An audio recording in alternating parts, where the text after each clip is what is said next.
Hey there folks, it's me, TheTacticalBrit, and I'm here live from EA Play, so of course please do excuse the background noise. I am currently on the show floor talking about Battlefield. It's been a really great event. I'm really proud and happy to be here, and a huge thanks to the guys over at EA and Battlefield for flying me out here to LA to try and play some of the new maps and modes.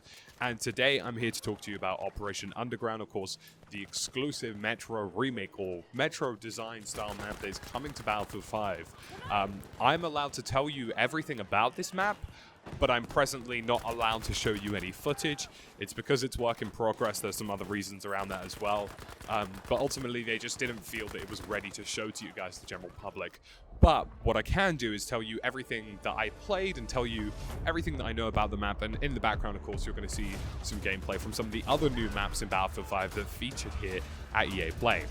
Now, Operation Underground, this is the spiritual successor to Operation Metro, and it's actually designed by the same person at EA Dice who made Metro, so it's in very good hands in terms of making something that fans and content creators and everyone alike can get behind. This is a really exciting and important map.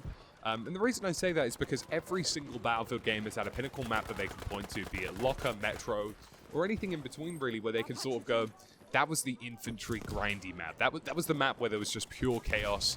And in a way, in terms of just sort of understanding this map and giving feedback to the developers and stuff, looking at it from that perspective for us here at EA Play has been quite important, because we've had to bear in mind that this isn't a map. It isn't this perfectly melded gameplay map. It's supposed to be a clusterfuck. It's supposed to be kind of crazy.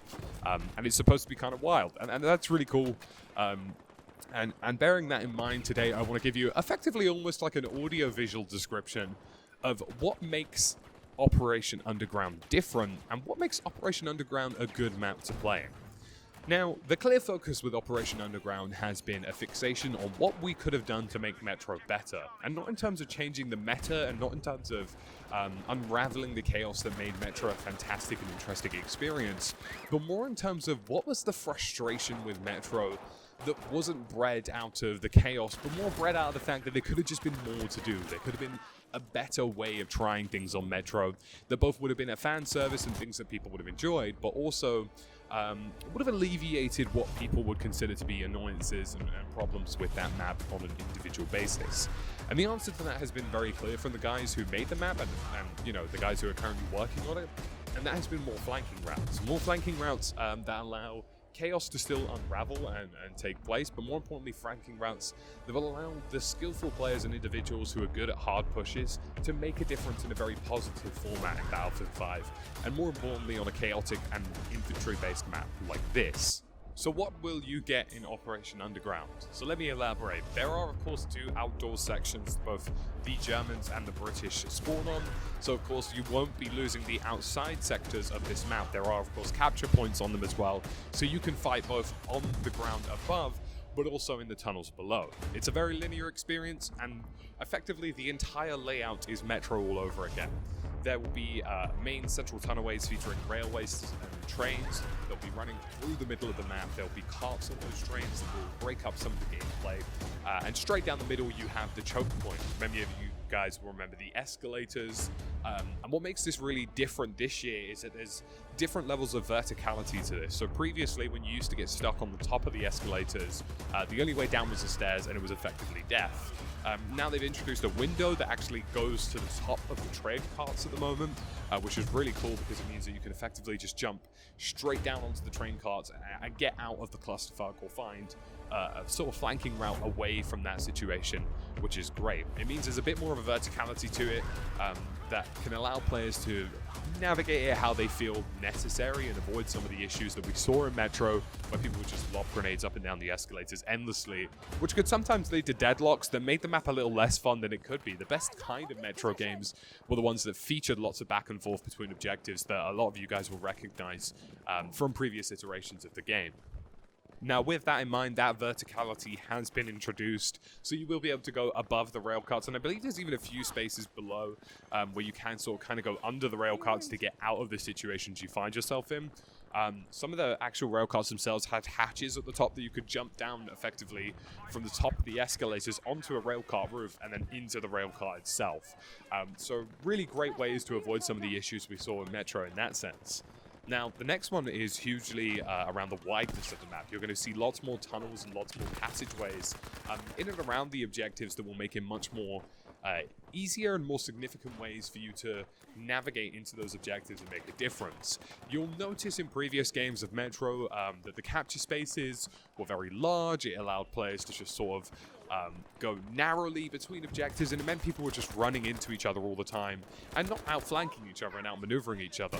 And that could be a bit of an issue. Sometimes it made the gameplay significantly less interesting and less fun. But that, again, has also been alleviated here. You're going to be seeing much more wide flanking routes available with Metro.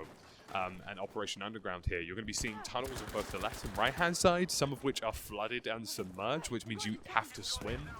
Others that are just, more passageways and doorways to allow you to get in and around your opponents. And some of them are very sneaky too. So on the right-hand side of the map, if you're coming in as the German side, you'll notice that a complete area of the map has been submerged in water. There's like a broken pipe that's leaking water and liquid down into the tunnelway itself, but it is a flanking route that is available to you. There are sections of it that require you to swim, which feature almost like little oxygen ducts. So you'll have to swim. Some of the doors are locked. You can go up, get some air, go back down into the tunnel, keep swimming. And that eventually can form a flanking route into a section of bunk beds, because this is supposed to be a German railway station, sort of more or less towards the end and fall of Berlin, or at least that appears to be the inspiration here. So you'll see a set of bunk beds that you can navigate around. But it's a really great flanking route. It gives you more options to get between objectives, both centrally along the main railway itself, but also in terms of back camping. One of the big issues we saw with Metro previously in the past was that there was no way to get to the upper layer and the top rounded level to get onto those objectives and back camp, because there was only that one linear pathway through. With the introduction of this right-hand side submerged tunnel, you're getting that. And there's also one on the left-hand side too, slightly less atmospheric, so to speak, in the sense that there isn't any kind of standout feature here, but you can navigate your way through that small cross-section of tunnel as well that will make a difference. So you'll notice that both in terms of verticality on the left-hand side and on the right-hand side of Operation Underground, there are 3 central flanking routes that detract away from the linear experience that you'll see straight down the middle of the rail path. Now, that's not necessarily a bad thing, and it provides more of an opportunity that we didn't see in Metro, where it was more back and forth and less gridlock. And less gridlock can only be a good thing, in my opinion. One of the reasons I felt Operation Locker was a prized map as well in the past was because people really appreciated that outdoor flank to the right-hand side of the map. That really allowed you guys to mix up the gameplay and get the back flanks in that made it a bit more of a push-pull experience, as opposed to just one large clusterfuck of guns, grenades, and everything in between. Now, of course, that element of the game hasn't been diminished. The idea, by the looks of things, from the person who had made Metro was not to just take away the whole Metro experience, but rather give you Metro Plus. An experience that offered you guys more tactical flanking routes and more abilities to be a bit more professional in terms of how you're going about the map and what you're doing. Now, of course, in this shotgun swarmies and MMGs are going to thrive. I certainly feel as people progressively learn the map and learn the locations where people are going to be, laying down bipoded MMGs, which is always going to be an inevitability with a map like this. They'll be able to alleviate that problem because of grenades, incendiary grenades, and everything in between. So ultimately here you're seeing a revival of the Metro experience in Battlefield. We've seen things like Grind and Fortress and stuff that have tried to replicate that experience, but it's just never really the same. A map that is purposefully designed rather than game modes will always be a better experience, and this is of course releasing later this year in October. Now, just from a first glimpse at EA Play, I think this is looking like a fantastic map as well. Of course, I'd need more time across the next day or so to give you guys a full review and opinion. But at the moment, I'd say initially speaking, I'd say I'm floating around a 7 to 8 to 9 with this map, dependent on the overall experiences that I will get in the end. But in the end, effectively, this is another fantastic addition. We're seeing another very different variation from both Al Sundan and Marita, which, bearing in mind, Marita is, of course, an infantry map, but it's not the cluster experience you get in Metro. So 3 very solid maps, in my opinion. I think this is, a fantastic slow drip of content. Of course, I do and want to see more, but in terms of what we're getting in the long term here, having 3, in my opinion, 8 to 7 plus out of 10 maps is a very good step forward in the right direction for Battlefield and the Battlefield franchise in general. And of course, we need to see more stuff like this, more variation, more differences and everything in between that will make Battlefield a better game. And with this sort of Metro Plus experience that we're receiving here, I think we're definitely on the tracks for that. So guys, it's been me, TheTacticalBrit. As always, if you want to see more content from EA Play, make sure you are subscribed, hit that notification bell as well. And for everything that you will be seeing here at EA Play, there'll be plenty more content, videos and gameplay of exclusive stuff that will be coming to the game in June and July.